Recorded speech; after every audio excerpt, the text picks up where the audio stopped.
चलिए डिस्कस करते हैं आज के 10 एमसीक्यूज जो कि यूपीएससी और करंट अफेयर्स एग्जाम्स के लिए काफ़ी इंपॉर्टेंट हैं। नमस्कार, मैं हूं Abhay Singh, current affairs for exam से। कार्यस्थल पर सुरक्षा और स्वास्थ्य का विश्व दिवस अर्थात world day for safety and health at work किस तिथि को मनाया जाता है? आपके ऑप्शन है फ्रेंड, 25 अप्रैल, 26 अप्रैल, 27 अप्रैल, 28 अप्रैल। इसका सही जवाब है फ्रेंड्स 28 अप्रैल। दोस्तों, हर साल 28 अप्रैल को दुनिया भर में world day for safety and health at work observe किया जाता है। इस दिन का मेन ऑब्जेक्टिव है work place accident, occupational diseases और अनसेफ वर्किंग कंडीशंस को रोकना। इस दिन को इंटरनेशनल लेबर ऑर्गेनाइजेशन द्वारा 2003 में ऑफिशियली एस्टैब्लिश किया गया था। इसका फोकस था ऑक्यूपेशनल एक्सीडेंट्स को प्रिवेंट करना और सेफ्टी कल्चर डेवलप करना। अब भारत के कॉन्टेक्स्ट में बात करें फ्रेंड्स, तो भारत ने लेबर लॉस को कंसोलिडेट करके 4 लेबर कोड्स बनाए हैं। उनमें से एक है OSHWC कोड, मतलब occupational safety health and working condition code 2020। दोस्तों, इसमें पुराने कानून मर्ज किए गए हैं, जैसे कि factories act 1948, mines act, contract labour laws और डॉक वर्कर लॉस। इस कोड में प्रोविजन है मैंडेटरी हेल्थ चेकअप का, सेफ्टी ऑफिसर्स अपॉइंटमेंट का, वेलफेयर मेजर का, वर्किंग कंडीशन स्टैंडर्ड्स का और इंटरस्टेट माइग्रेंट वर्कर प्रोविजन का। चलिए अगले प्रश्न पर आते हैं। निम्नलिखित में से किस संगठन ने 2026 में भारत की जीडीपी वृद्धि पर दर 6.4% रहने का अनुमान लगाया है? आपके ऑप्शन है friend, IMF, world bank, ESCAP या OECD। इसका सही जवाब है फ्रेंड्स ESCAP। अब ये ESCAP क्या है फ्रेंड्स? तो इसका फुल फॉर्म है economic and social council for Asia and the Pacific. यह यूएन का एक रीजनल बॉडी है। इसने हाल ही में प्रोजेक्ट किया है कि भारत की 2026 की प्रोजेक्टेड अनुमानित जीडीपी वृद्धि दर 6.4% रहेगी और 2027 की 6.6% रहेगी। भारत ने पहले 2025 में 7.4% की ग्रोथ रेट दर्ज की है। अच्छा, यह ग्रोथ रेट स्ट्रॉन्ग क्यों है? तो वो है सर्विस सेक्टर के कारण, रूरल कंजप्शन के कारण, क्योंकि जब गांव में एफएमसीजी और कंज्यूमर गुड्स की डिमांड बढ़ती है तो रूरल कंजप्शन बढ़ता है। जीएसटी रेट कट के कारण। चलिए अगले प्रश्न पर आते हैं। निम्नलिखित में से कौन सा देश ओन कालो को चालू कर रहा है, जो दुनिया का पहला स्थायी गहरा भूवैज्ञानिक परमाणु अपशिष्ट भंडार है? आपके ऑप्शन है फ्रेंड, स्वीडन, फिनलैंड, कनाडा या फ्रांस। इसका सही जवाब है फ्रेंड्स फिनलैंड। दोस्तों, दुनिया का सबसे advanced radioactive waste disposal project है ओन कालो। यह लोकेटेड है फ्रेंड्स फिनलैंड में और इसे वर्ल्ड का पहला परमानेंट डीप जियोलॉजिकल रिपोजिटरी माना जा रहा है। किस काम के लिए? न्यूक्लियर मटेरियल के लिए, जो न्यूक्लियर वेस्ट होता है। यह जो न्यूक्लियर फ्यूल का जो खर्च हुआ न्यूक्लियर फ्यूल होता है, उसको 1 लाख साल तक सेफली आइसोलेट करने के लिए डिजाइन किया गया है। 1 लाख साल।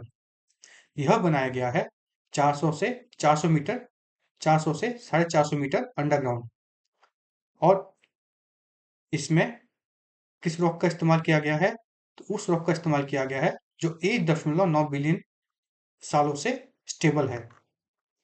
इसमें लगभग 6,500 टन फ्यूल रखा जा सकता है। इसमें फ्यूल रोड्स स्टोर किए गए हैं, कॉपर कैनिस्टर स्टोर किए गए। उसके बाद बेंटोनाइट क्ले स्टोर किया गया है और बाद में रॉक बैरियर आता है। जिससे कि यह बहुत बड़ा सेफ्टी कंसर्न जो है उसको हटा देता है और एक सेफ वेस्ट डिस्पोजल माना जाता है। चलिए अगले प्रश्न पर आते हैं। नोएडा अंतर्राष्ट्रीय हवाई अड्डे के अंतरिम मुख्य कार्यकारी अधिकारी के रूप में किसे नियुक्त किया गया है? आपके ऑप्शन है फ्रेंड, नीतू शर्मा, शेखलिनमैन, ज्योतिरादित्य वर्मा सिंह। इसका सही जवाब है फ्रेंड्स, नीतू शर्मा। दोस्तों, नोएडा इंटरनेशनल एयरपोर्ट जेवर उत्तर प्रदेश में डेवलप हो रहा है। इसे भारत का सबसे बड़ा ग्रीनफील्ड एयरपोर्ट में से काउंट किया जा रहा है। ग्रीनफील्ड एयरपोर्ट का मतलब है कि बिल्कुल नए लोकेशन पर जीरो से बनाया गया कोई चीज, जैसे कि यह एयरपोर्ट। मार्च 2026 में हाल ही में प्राइम मिनिस्टर श्री नरेंद्र मोदी ने इस एयरपोर्ट का इनॉग्रेशन किया था, पहले फेज का। जब यह फुल्ली ऑपरेट हो जाएगा तो यह दिल्ली के आरजीआई एयरपोर्ट पर लोड कम करेगा।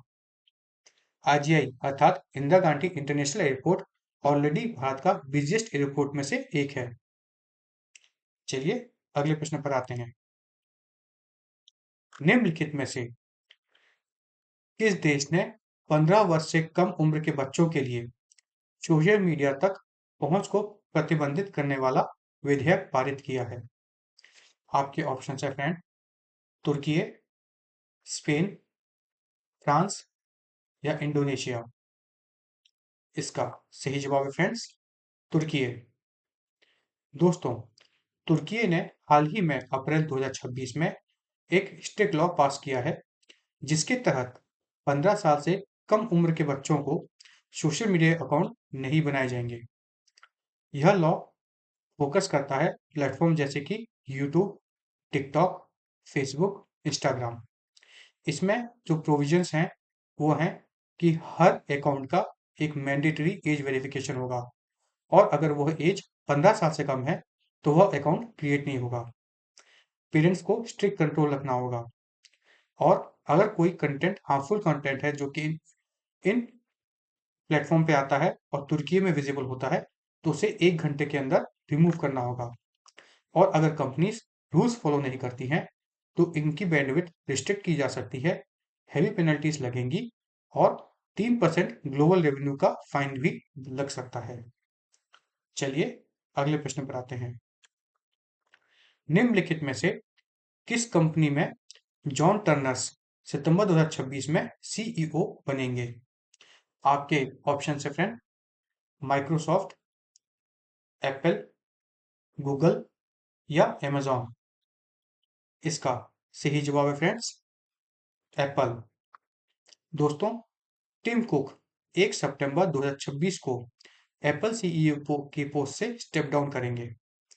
उन्होंने लगभग 15 साल का टेन्योर मॉडर्न कॉर्पोरेट हिस्ट्री में एप्पल को दिया है, जो कि एक सक्सेसफुल टेन्योर में से काउंट किया जाता है। 2011 में एप्पल को फाउंडर स्टीव जॉब्स के बाद टिम कुक सीईओ बने थे एप्पल के। उस समय एप्पल की मार्केट वैल्यू $350 बिलियन थी, जो कि अब लगभग $4 ट्रिलियन के करीब करीब है। चलिए, अच्छा, आपको पता है एप्पल कब बना था? तो एप्पल कंपनी बनी थी 1976 में। चलिए अगले प्रश्न पर आते हैं। निम्नलिखित में से कौन सा व्यक्ति 2026 में नीति आयोग का उपाध्यक्ष बनने वाला है? आपके ऑप्शन है फ्रेंड, सुमन बेरी, अशोक लहरी, BVR सुब्रमण्यम या फिर अरविंद वीरमणि। तो इसका सही जवाब है फ्रेंड्स, अशोक लहरी। दोस्तों, भारत की top policy think tank NITI Aayog में एक मेजर लीडरशिप चेंज की चर्चा है। अशोक लहरी को वाइस चेयरमैन बनाया जा रहा है और वह सुमन बेरी को रिप्लेस करेंगे। फ्रेंड्स, नीति आयोग बना था 1 जनवरी 2015 में। कब बना था नीति आयोग? 1 जनवरी 2015 में। और इसने प्लानिंग कमीशन को रिप्लेस किया था। वाइस चेयरमैन को directly prime minister of India appoint करते हैं। अशोक लहरी जो है फ्रेंड्स, यह पूर्व में चीफ इकोनॉमिक एडवाइजर रह चुके हैं गवर्नमेंट ऑफ इंडिया के अंतर्गत।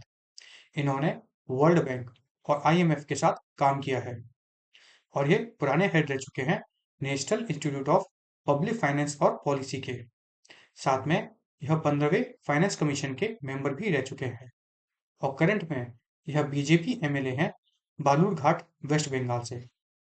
अच्छा, अब नीति आयोग की बात करें तो नीति आयोग का रोल है growth strategy, state coordination, digital economy, AI policy, climate transition, agriculture reforms और फिस्कल रिस्ट्रक्चरिंग जैसे कॉम्प्लेक्स एरिया में प्लानिंग करना।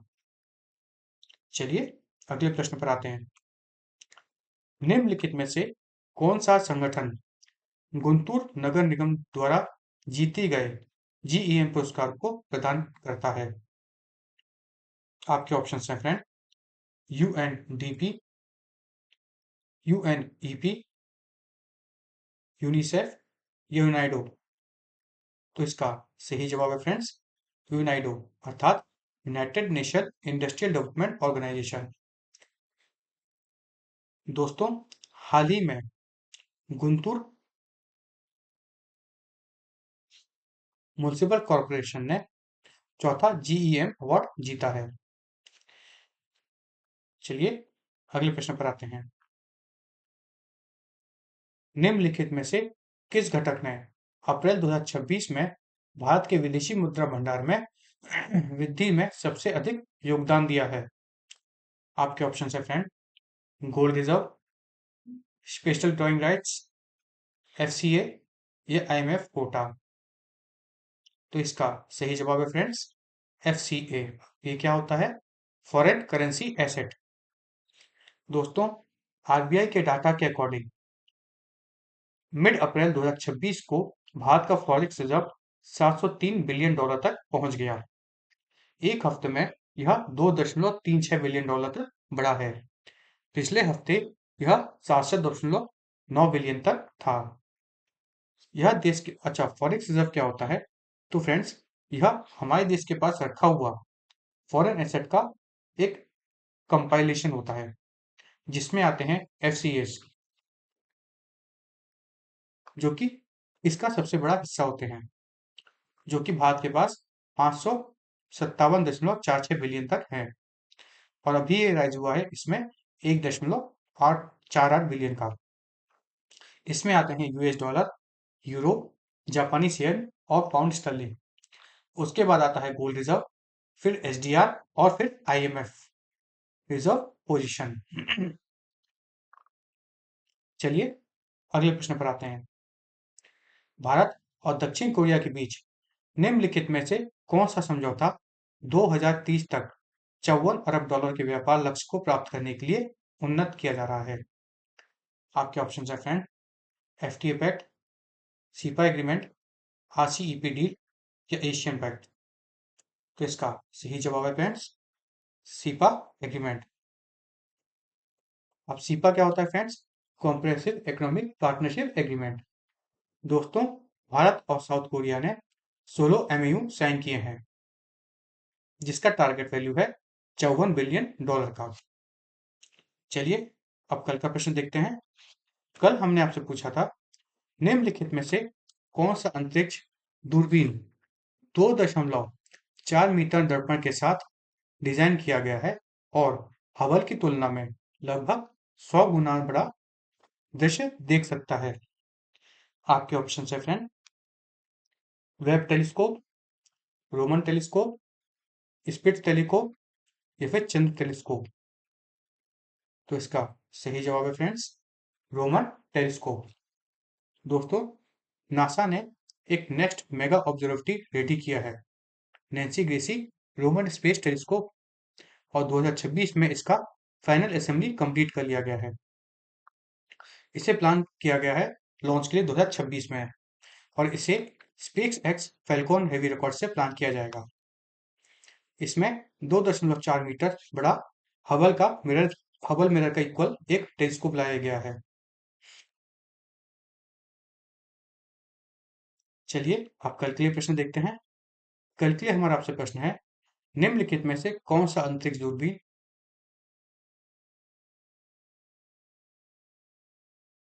मेघालय के गारो हिल्स में हाल ही में निम्नलिखित में से कौन सी प्रजाति खोजी गई है? नाजा इंडिका, पाइथन मोलुरस, कैमेलिया जेरोनेसिस या बुंगस कैरिलियस। फ्रेंड्स, इसका जवाब आपको कमेंट सेक्शन में देना है। और आपको हमारा यह सेशन कैसा लगा, कमेंट सेक्शन में बताइएगा। अगर आपको हमारा सेशन फ्रूटफुल और इन्फॉर्मेटिव लगा तो लाइक शेयर सब्सक्राइब अवश्य कीजिएगा। धन्यवाद। जय हिंद, जय भारत।